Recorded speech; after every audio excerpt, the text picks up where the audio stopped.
DFS a aidé Michelin à développer le pneu X1, mais Michelin a bien aidé DFS. Ça, c'est la première des choses qu'il faut mettre en perspective. Il nous amenait quelque chose qui était hors des sentiers battus.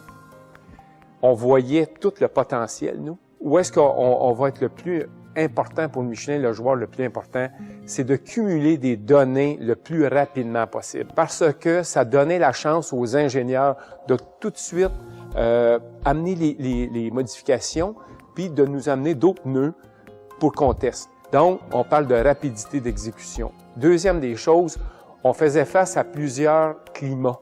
Je parle de climat, évidemment, du Québec versus la Californie.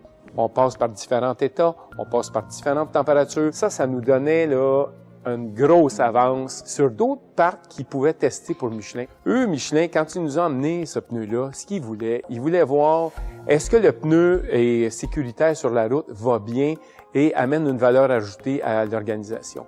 Nous, tout de suite, on l'a vu au point de vue de la pesanteur de charge qu'on mettait de plus, et le pneu Michelin nous a amené tout de suite des résultats qui étaient fort intéressants au point de vue de la résistance au roulement, et ça avait un impact direct sur l'énergie qu'on mettait. On n'avait rien fait sur les camions, et puis on gagnait 10 % d'économie de carburant. Tout le monde le sait, il s'est passé une crise fin 29, début 2010, et si on n'avait pas eu les pneus X1, on ne serait plus là.